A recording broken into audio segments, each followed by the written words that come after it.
Assalamualaikum warahmatullahi wabarakatuh. Selamat datang di Zaman Talk, tempat di mana kita mencoba memahami sejarah Islam dari berbagai sudut pandang dengan pikiran terbuka dan hati yang jernih.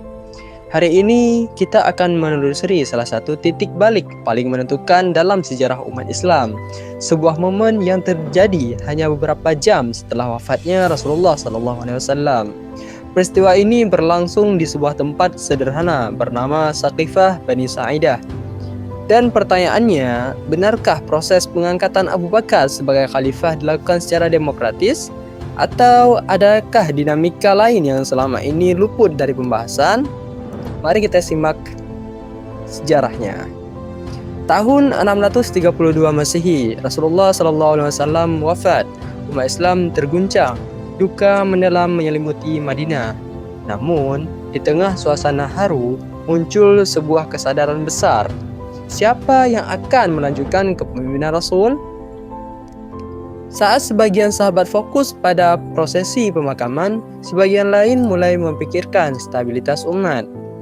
Karena bila dibiarkan terlalu lama tanpa pemimpin, perpecahan bisa saja terjadi. Maka, para pemimpin dari kaum Ansar berkumpul di Saqifah Bani Sa'idah dengan satu niat, yaitu menentukan siapa yang layak memimpin umat pasca Rasulullah. Saqifah bukanlah tempat megah. Ia hanyalah semacam balai terbuka milik Bani Sa'idah. Namun, di tempat sederhana itulah sejarah besar sedang ditulis. Kaum Ansar, mereka yang dulu menyambut Rasulullah SAW saat hijrah. Mereka memiliki andil besar dalam tegaknya Islam di Madinah. Sebagian dari mereka mulai menyebut nama Sa'ad bin Ubadah sebagai calon pemimpin. Namun, kabar pertemuan ini cepat sampai ke telinga tiga sahabat utama, yaitu Abu Bakar, Umar bin Khattab, dan Abu Ubaidah bin Jarrah. Mereka segera menuju Saqifah, bukan untuk memulai pertentangan, tetapi untuk mencegah potensi perpecahan. Di Saqifah, terjadi perdebatan sengit namun terkontrol. Abu Bakar mengingatkan bahwa kepemimpinan umat harus tetap berada di tangan Quraisy, sebagaimana tradisi dan struktur sosial yang telah terbentuk. Ia kemudian mengajukan dua nama, Umar bin Khattab dan Abu Ubaidah bin Jarrah. Namun secara mengejutkan, justru Umar berdiri menggenggam tangan Abu Bakar dan membaiatnya di tempat. Beberapa orang lain pun ikut. Disinilah muncul pertanyaan, apakah ini bentuk musyawarah atau sebuah keputusan darurat yang hanya melibatkan sebagian kecil umat? Sebab banyak sahabat utama, terutama dari Bani Hashim, tidak hadir di pertemuan tersebut. Mereka tengah berduka dan mengurus pemakaman Rasulullah SAW.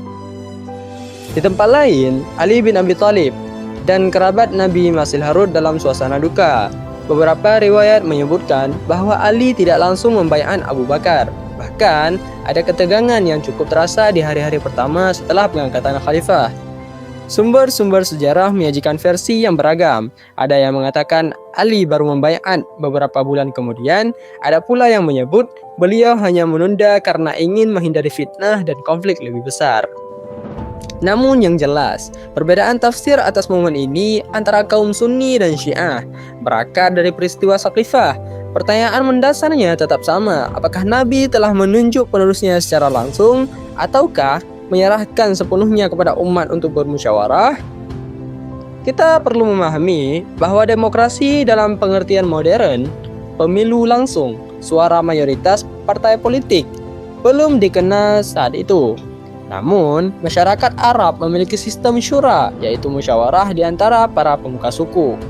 Proses di Saqifah mengandung elemen syura, tetapi dalam ruang yang sangat terbatas. Keputusan diambil cepat tanpa pelibatan seluruh kelompok dan dalam suasana darurat. Maka, pertanyaan yang muncul, apakah keputusan ini sah? Jawaban sebagian besar ulama klasik, ya, karena diputuskan oleh tokoh-tokoh terpercaya.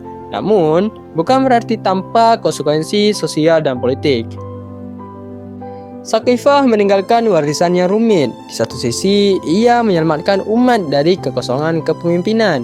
Di sisi lain, ia menjadi titik awal dari perbedaan interpretasi yang hingga kini membentuk dua mazhab besar dalam Islam. Peristiwa ini juga menunjukkan bahwa umat Islam sejak awal tidak lepas dari dinamika sosial politik. Dan itu wajar, karena Islam bukan hanya agama ibadah, tapi juga sistem kehidupan. Yang paling penting kita belajar bahwa setiap keputusan besar membawa konsekuensi panjang. Dan dalam sejarah Islam tak ada satupun peristiwa penting yang berdiri sendiri. Semuanya saling terkait dan saling mempengaruhi. Maka pertanyaannya kembali kepada kita, apa yang sebenarnya terjadi setelah peristiwa Saqifah? Bagaimana umat Islam menghadapi gelombang pertama perbedaan pendapat dan arah politik? Dan bagaimana peristiwa ini membuka jalan bagi konflik internal di masa Khalifah Utsman hingga akhirnya terjadi perang saudara? Semua itu akan kita bahas di video selanjutnya. Jika Anda merasa topik ini penting dan menarik, silakan tinggalkan komentar, klik tombol subscribe, dan nyalakan notifikasi karena kita akan lanjut menelusuri bab-bab penting lain dalam sejarah umat Islam dengan kepala dingin dan semangat mencari pemahaman yang jujur. Assalamualaikum warahmatullahi wabarakatuh.